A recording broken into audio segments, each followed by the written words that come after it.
আসসালামু আলাইকুম ভিউয়ার্স, এটি হচ্ছে ব্যারিস্টার কামরুল হাসান ভাইয়ের গার্ডেন।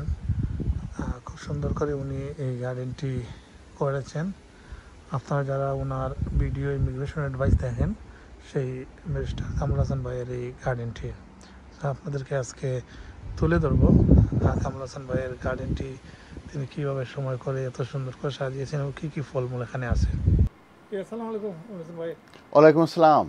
তো গতবার আমরা এসেছিলাম আপনাদের এই গার্ডেনে, আজকেও দেখলাম অনেক সুন্দর। এইবার কি কি আপনার গার্ডেনে হয়েছে যদি আমাদের দর্শকদের দেখান। এবার অনেক কিছুই আমি লাগিয়েছিলাম, তার ভিতরে লাউ কদু যেটা এটা অনেকগুলো আমার হয়েছে এবং এই পাতাগুলোও চমৎকার হয়েছে, খুবই হেলথি। তো যে কারণে আর আমার শসা হয়েছে, বেগুন হয়েছে, তারপরে তারপরে যেটা আরেকটা হচ্ছে আপনার কুমড়া হয়েছে, টমেটোস হয়েছে, নাগামরিচ হয়েছে, যেগুলো সিম্পল চিলি সেগুলো আমার হয়েছে। তো আই এম ভেরি হ্যাপি যে এবার আমার যে গার্ডেনিং আমার যে কষ্ট সেটা সার্থক হয়েছে। এবং এটা মূলত করে থাকি মানে মনের তাগিদে, ভালোবাসার তাগিদে, কারণ গার্ডেনিং করা আমার একটি প্যাশনেট। এবং গার্ডেনে যখন আমি আসি তখন আমার খুবই ভালো লাগে, আমি বসে এখানে চা খাই এবং গাছদের সঙ্গে আমি কথা বলি, তাদের মনের কথা বোঝার চেষ্টা করি এবং তারাও আমার মনের কথা বোঝার চেষ্টা করে। এবং গার্ডেনিং করে আমি সারাদিন অফিসে থাকার পরে আমার যে পরিমাণে স্ট্রেস হয় সেগুলো এই গার্ডেনে আসার পরে একদম একদম চলে যায় এবং মনে হয় যে আমার মতো হ্যাপি মানুষ আর পৃথিবীতে নাই। তো গার্ডেনিং আমার বন্ধু, গার্ডেনিংয়ের যেসব গাছপালা আছে এরা আমার জীবন, বন্ধু এবং এরাই আমার সব কিছু। আমাদের একটু আপনার গার্ডেন ঘুরে দেখাবেন। জি, এখানে পিটুনিয়া দেখতে পাচ্ছেন, এছাড়াও আমি ফুলের গাছ করে থাকি। এটা পিটুনিয়া আছে, এই যে এটা লেবু, লেমন। মানে বয়স কত এই লেবু? এটা আসলে আমি এইভাবেই কিনেছিলাম, তো তাও বোধহয় 1-2 বছর বয়স হয়ে যাবে। তো অনেক লেবু আমি খেয়েছি। কি লেবু? এটা ওই যে যেটা লেমন যেটাকে বলা হয়, যেটা সুপার মার্কেটে যেটা হলুদ হয়ে থাকে সেটাই এটা।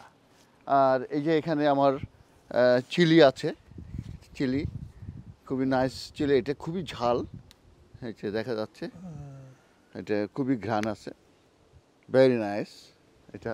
এই যে আমার লাউ, আমি খুবই প্রিয় আমার একটা জিনিস, সবারই প্রিয় একটা জিনিস লাউ। এবার কেমন হয়েছে লাউ? এবার আমার ভালো হয়েছে, প্রায় 20-র উপরে আমার লাউ হয়েছে। তো লাউগুলো আমার কাছে খুবই মনে হয় যে এগুলো এখানেই থেকে যাক, আমার আসলে কাটতে ইচ্ছে করে না। তো তারপরেও আমি এটা বীজের জন্য রাখবো এবং সেই বীজগুলো ভিজিয়েছে, আমি আমার এই বীজগুলো আমি দান করব এবং পরবর্তীতে বীজের মেম্বাররা এগুলো ইউজ করে তারা এগুলো জার্মিনেশন করে চারা করবে, করে তার পরবর্তীতে সেগুলো তাদের গার্ডেনে লাগাবে এবং আমিও লাগাবো। তো এটা গেল, আমি চিলি দেখিয়েছি। আর শশা এখানে আছে, চমৎকার হয়েছে শশা এবং বড় একটা শশা হয়ে গেছে, এই যে খুবই বড় শশা, এই যে এটা শশা। হ্যাঁ, এদিকেও আরও আছে, শশা খুবই ধরে, খুবই নাইস। আমার 2টা শশা গাছ, দেশি শিম আছে ভিতরে, করলা এখানে লাগিয়েছিলাম, করলা এবার তেমন একটা হয় নাই। এগুলো হচ্ছে করলা গাছ এটা। তো এই যে লাউ গাছটা এখানে, এই যে করলা, এটা এখানে 2টা আমি করলা গাছ লাগিয়েছিলাম। লাউয়ের ভিতরে করলা? হ্যাঁ, না, লাউটা আসলে ওই পাশে ছিল, এরা চলে এসেছে ক্লাইম্বিং করে, এদেরকে পুরো ঢেকে দিয়েছে, দখল করে ফেলেছে। আর শিম আছে ভিতরে, শিম এবার ধরেছে খুব ভালো। এই লাউয়ের পিছনে শিম গাছ আছে, এই যে এটা গেল। আবার এই যে বেগুন এখানে দেখেন, বেগুন এখানে আছে, এই যে একটা বড় বেগুন দেখা যাচ্ছে, এই যে, এই যে। আর আপনার বেগুনের ক্ষেতও আছে আমার ওইদিকে, সেটা আমি দেখাবো। কুমড়া আছে, এখন আমি কুমড়া দেখাবো। এই যে কুমড়া এখানে দেখা যাচ্ছে, কুমড়া, গতবার কুমড়া অনেক হয়েছিল, এবার কম। এই যে কুমড়া দেখা যাচ্ছে।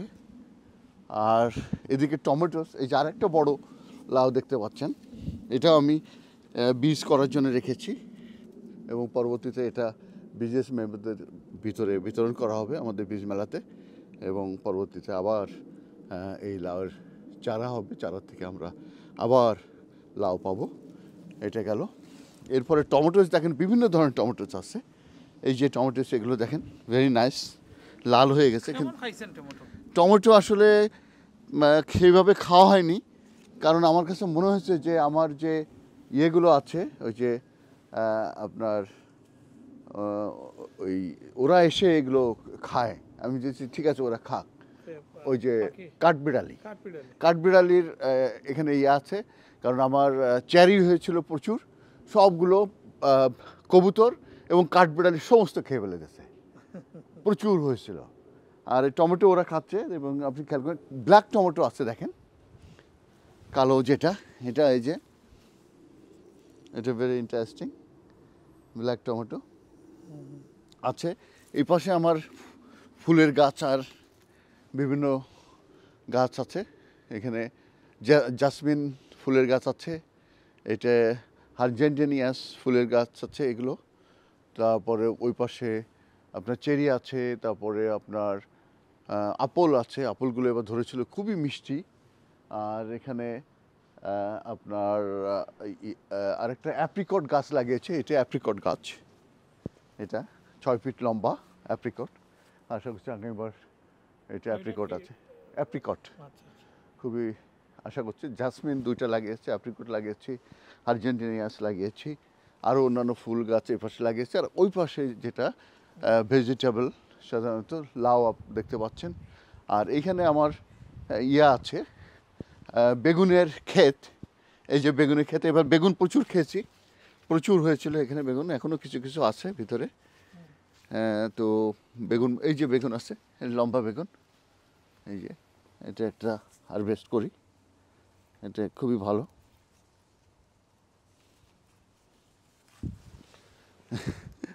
এগুলো অনেক হয়েছিল ভালো। আর এই যে পিটুনিয়া, এগুলো খুবই ভালো, পিটুনিয়াগুলো দেখতে পাচ্ছেন। এগুলো আসলে এখন শেষের দিকে চলে আসছে, ঠান্ডা পড়ে গেছে, তো যে কারণে আর বেশি দিন থাকবে না, এখন কিছুটা আছে। তো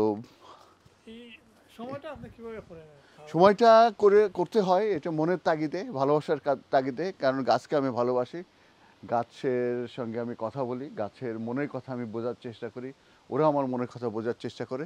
তো যে কারণে আমি সময় বের করে সকালে বিশেষ করে, আর শনি রোববারে আমি সময় দিয়ে থাকি।